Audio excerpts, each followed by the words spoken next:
வீட்டுல தோசமா அரைக்கும்ல, இந்த அரைச்சு லாஸ்ட் வரதை எடுத்து மூஞ்சிக்கு தேய்க்கும், நல்லா ஸ்க்ரப் பண்ணி விடும். சில நேரம் ஏதாவது ஃபங்க்ஷன் அப்படின்னா எனக்கே ஒரு கில்ட்டி ஃபீலிங், ஐயோ நான் எதுவுமே பண்ணிக்கலையா ஃபேஸுக்கு, அதனால ஒரு மாய்ஸ்சரைசர் போட்டுட்டு அதுக்கு மேலே சன்ஸ்கிரீன் போடும். சிலப்போ கொஞ்சம் ஒரு அந்த ப்ரஷ் இருக்கே ஒன்று காட்டி ஒரு பவுடர் சும்மா அப்படி வந்து டச் பண்ணிட்டு இருக்கும், அவ்வளோதான். அதுக்கு சிவாங்கியும் ஒன்றும் சொல்ல மாட்டாங்கம்மா இப்படிலாம் பண்ணுமா அந்த மாதிரி இல்லை? சிவாங்கி அவ்வளோதான் இப்போ பண்ணுறா.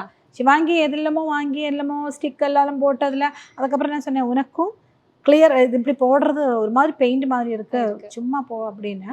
அதனால அவளும் கொஞ்சம் லைட்டா தான் மேக்கப் பண்றான். ரெண்டு பேருமே அதுக்கு ஏத்த மாதிரி ரெடி. ஆமா, என்ன இப்ப அப்புறம் நிறைய பேர் தண்ணி குடிக்க சொல்லுவா. நான் சில நேரம் பண்றது ஸ்க்ரப் பண்ணணும் அப்படிலாம் சொல்லுவாது, ரொம்ப ரொம்ப ரேரா பண்றது. வீட்டுல தோசமா அரைக்கும்ல, இந்த அரைச்சு லாஸ்ட் வரதை எடுத்து மூஞ்சிக்கு தேய்க்கும், நல்லா ஸ்க்ரப் பண்ணி விடும். அதுவும் நல்லது அப்படின்னு நல்லது இல்ல. அரிசி அது மட்டும் போடுவேன். அப்பாடா ஒரே ஒரு டிப்பு கிடைச்சிச்சு.